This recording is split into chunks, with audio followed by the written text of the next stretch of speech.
Corona परे आउ एक भाइरस माड़ी आसुछि।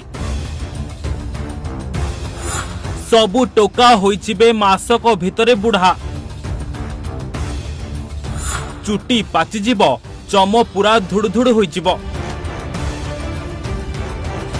18 वर्षर युवक 60 वर्षर बुढ़ा भली देखाजिबे। हठात बढ़ीजिब बयस, युवक माने देखु देखु बुढ़ा होइजिबे। मासक भितरे परिवर्तन होइजिब पूरा चेहरा। छांट छुंटा युवक 60 वर्षीय बुढ़ा भली देखाजिबे। सृष्टिर विनाश माड़ी माड़ी आसिलानी।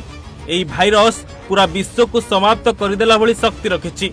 धीरे धीरे पूरा विश्व रे माड़ी जीव एई भाइरस जेमिति कोरोना महामारी भली माड़ी जाइथिला। हां आज्ञा, पूरा विश्व आउ एक सांघातिक भाइरस रो सामना करबाकू जाउछि। प्रकृति एबे खेल खेलिबा आरंभ करिछि।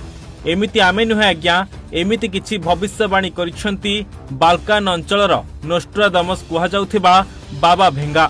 तांको जीवन रे से अनेक भविष्यवाणी करिसंती जहा सब सत्य प्रमाणित होइछि।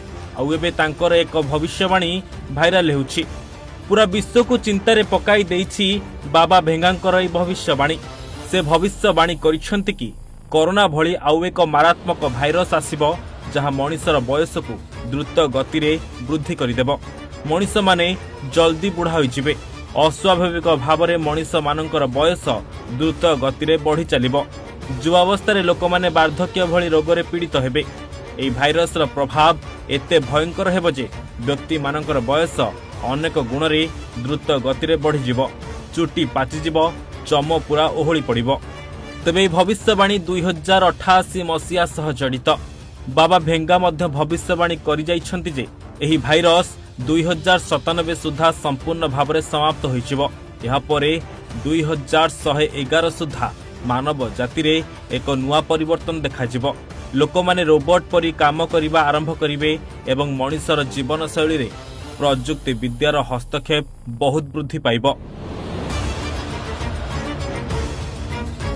जदिओ ये भविष्यवाणी गुड़ी को वैज्ञानिक भाव में निश्चित करने असंभव, किंतु लोक माने एबे भी बाबा भेंगांकर अनेक ठीक भविष्यवाणी जोगु तांको कथा को गंभीरतार सह नियंती।